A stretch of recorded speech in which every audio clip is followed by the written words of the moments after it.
好，我係無雙，今日帶大家嚟到海欣領峰18呢度咧睇一個大平層。其實咧呢個位置咧非常之靚個景觀，大家可以睇到啦，佢係稀缺戶型，可以睇晒成個高爾夫球場，係樓層咧位於係18層。咁呢一棟嚟講咧，只有3個戶型係咁樣雙陽台，而且係睇到呢個高爾夫球場嘅啫。咁我哋睇睇入邊啦。入邊咧，因為係香港業主啦，佢維護得非常之好，可以睇到係一個東南亞結合中式嘅一個設計喺度嘅。咁裝修風格上面咧係非常之寧靜舒服啦，而且佢個客廳你係睇到啦，呢邊陽台係好通透嘅。個餐廳呢度咧係放咗張6人台啦，咁其實係可以放到8人台嘅一個 U 字型嘅廚房。係非常之大，咁你做聚餐啊各方面咧都係冇到問題，而且咧家電咧都係齊全，維護得非常之好嘅。咁我睇到呢個係好斜風，成個陽台咧亦都係睇到山景嘅。我亦都可以睇到奧斯湖公園。咁我睇睇入邊房間嘅配置啦。一入去睇睇房間啦，咁呢度房間咧佢係有4個房間嘅，咁亦都係有套間嘅設置啦。咁我哋首先睇翻呢邊咧就係一個書房，非常之寧靜，亦都可以睇到高爾夫球場景嘅。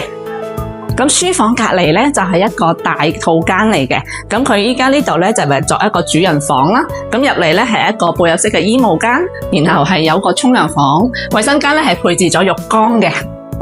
咁呢邊咧，我哋可以睇到睡房區呢邊咧係3邊落床，一個1.8米嘅大床，而且咧有個無敵景觀嘅飄窗台，亦都可以睇到成個高爾夫球場。每日起身望住呢個景，真係非常之舒服。無論係睇日出日落，都係非常之靚仔嘅。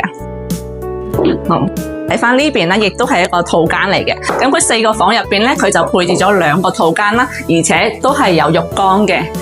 咁我哋睇翻啦，佢所有嘅房間嘅景觀都係好好㗎，而且呢個房間咧佢係稍微細少少，但係亦都5臟俱全，衣櫃啦、書櫃啦、床頭櫃都係配置齊全嘅，而且都係可以3邊落床。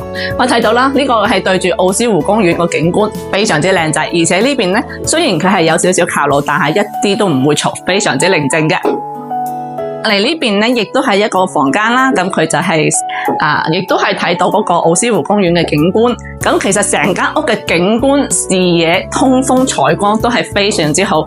呢個咧只需要係260萬190平方，咁就可以擁有呢個非常之靚仔嘅大平層啦。咁有興趣嘅話咧，可以私信我或者 WhatsApp 我嘅，我哋下期再見。